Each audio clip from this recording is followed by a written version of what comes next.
in working with various stakeholders, the various veteran service organizations, the agencies, to try to find ways to dramatically improve the benefit, at the same time making sure that the VA was adequately resourced to effectively administer it.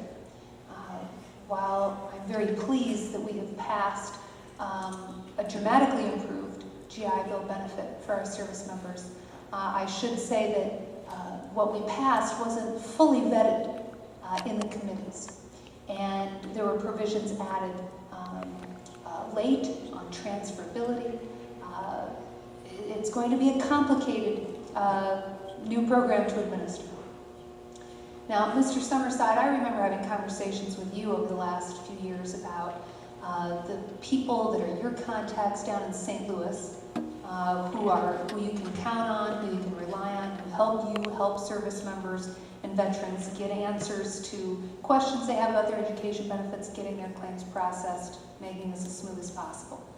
But I think that there are some concerns that you have expressed that I share about whether or not St. Louis is always fully resourced to meet all of the demands that have been placed on them in the past, and all of the new demands that are being placed on them working with folks like you in the state approving agency with Mr. Oliver, the state level with you, and of course the VA as a whole in the education service, being ready to administer this expansive, appropriatly generous, but expansive, rather complicated benefit.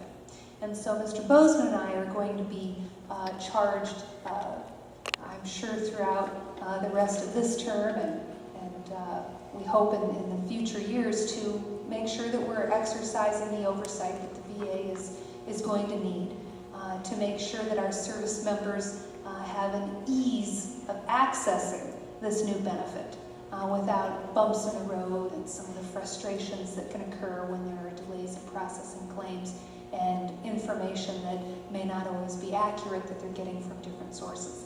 And I appreciate the steps you've already taken shortly after we passed that bill to try to share as much information as you could that was available from the VA to our service members. But Mr. Oliver, Mr. Summerside, could you just speak with me a little bit about your thoughts on administering this new benefit and the support that you will need from Congress and the support that you believe the VA will need from Congress to make sure it's effectively administered?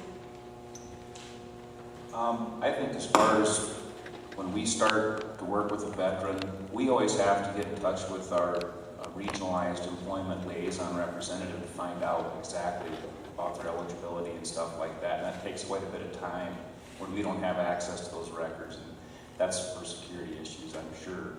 But we work, it's tough for us because we're kind of the liaison between the feds and the state and our veteran.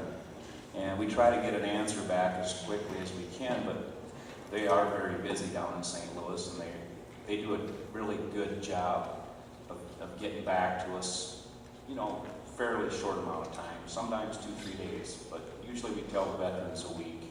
But they've usually had a run around and been bounced to several different people, or, that it's tough when we get them on the phone. We try to run it through as quick as we can.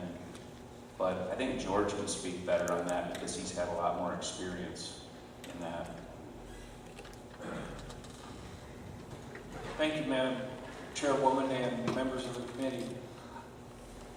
St. Louis, this process actually began the regionalization over a decade ago.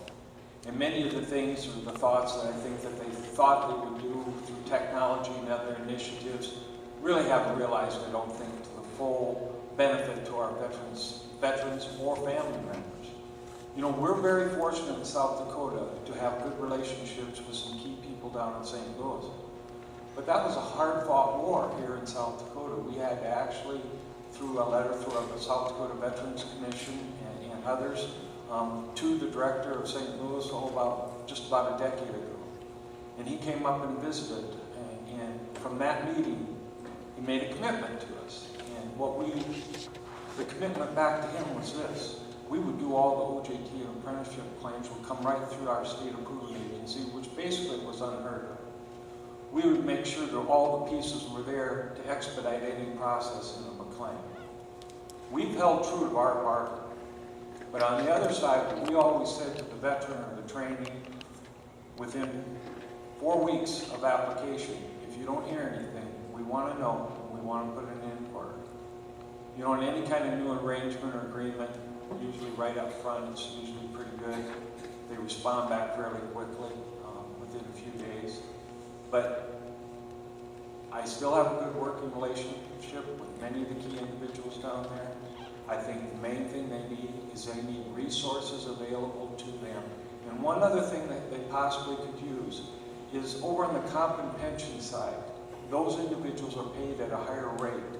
So when you open up the doors to comp and pen and get more claims examiners and those folks going over to comp and pen, you're losing them from the education end. And the other thing I've seen in the last decade, VA Educational Services have lost a lot of the experience they've had over the last decades.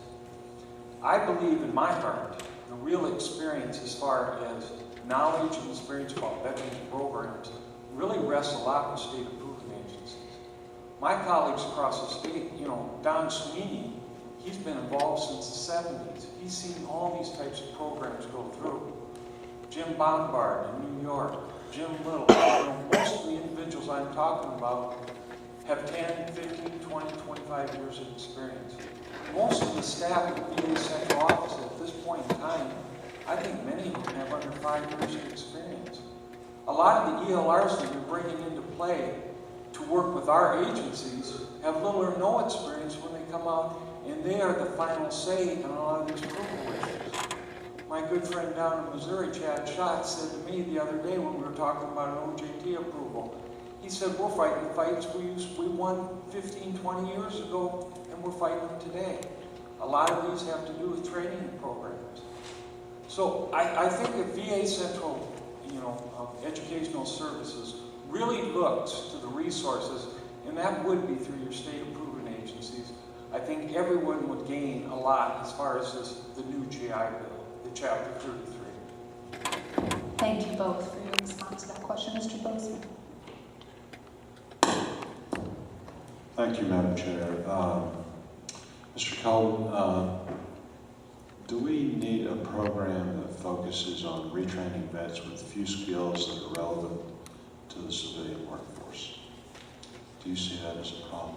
I do see that. I don't think it's a full-blown